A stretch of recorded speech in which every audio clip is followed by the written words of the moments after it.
Administrative Order 9 states, by virtue of the authority vested in me through my appointment as Director of the United States Office of Civilian Defense, through the Executive Order of the President creating said office, I have caused and organized a branch of this Office of Volunteers for the purpose of enlisting and training personnel to aid in the national defense of the United States, designated as the Civil Air Patrol. F.H. LaGuardia spoke these words on December 1, 1941, creating one of the most significant civilian defense branches in the history of America.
A week later, a surprise Japanese attack occurred at Pearl Harbor, Hawaii. And by March of 1942, there was a dire situation facing the nation. America was at war, and its first major battle was raging within sight of our shores as German submarines attacked U.S. shipping close inside and along the East Coast. Cargo ships were being sunk at an alarming rate, and there were too few military aircraft and ships available to effectively respond. It was so bad that General George Marshall, U.S. Army Chief of Staff, noted that the shipping losses off the Atlantic coast and in the Caribbean now threatens our entire war effort. It was at this moment when the Civil Air Patrol first came to the aid of our country. Urged on by oil companies whose tankers were routinely being sunk, the military approved assistance from the CAP as a 90-day experiment. Volunteer civilian pilots, using their own aircraft, equipment, and often money, began patrolling the coastal waters to help stop the carnage. Their job was to report submarines to the military and to drive them underwater, where they would be forced to slow down and use their limited battery power to operate. CAP air crews and support personnel did their job very well. By August 31, 1943, CAP's coastal patrols had flown 86,685 missions, totaling 244,600 hours and more than 24 million miles. 74 planes sent out from coastal patrol bases crashed into the water, and 26 CAP members lost their lives in the line of duty.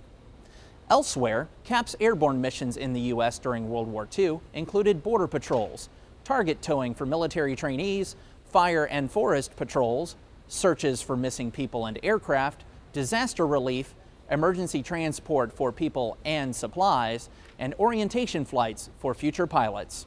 Many from the organization's ranks went on to join the Army Air Corps.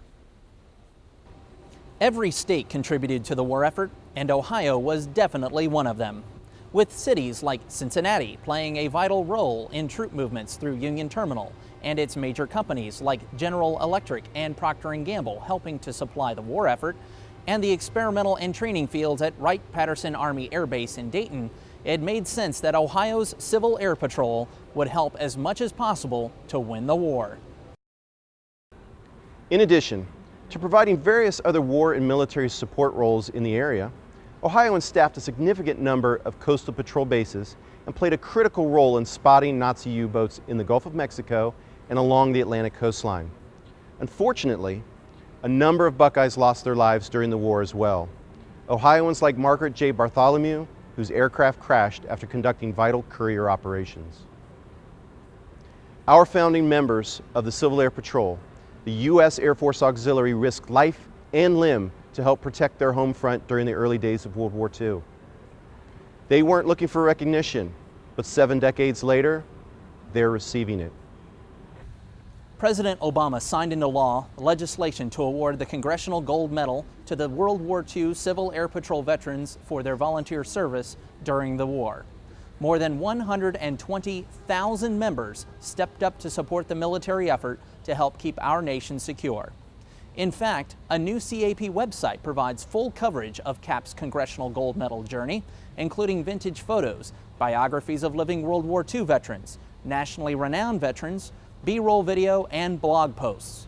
Some items never before seen, but all document the same thing: service, sacrifice, and pride.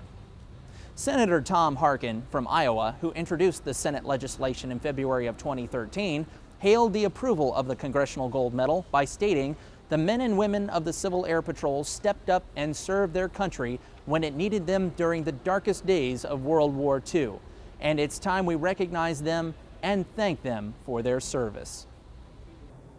CAP's legacy of selfless service for the nation and its communities continues today. In all 50 states, the District of Columbia, Puerto Rico, and the U.S. Virgin Islands, CAP members stand ready to respond to such challenges as natural and man-made disasters and searches for missing aircraft or individuals. Civil Air Patrol's National Commander, Major General Chuck Carr, stated that the heroic service provided by our members during World War II helped save lives and preserve our nation's freedom. I am very grateful they are finally receiving the recognition they so deserve. World War II veterans, like our CAP members, are dying by the hundreds every day. We must ensure that their sacrifices are honored now and tell them thank you in person while there is still time to do it. One day, all that remains will be the stories of heroic dedication and valiant service. But it will be a story that we will continue to tell for future generations.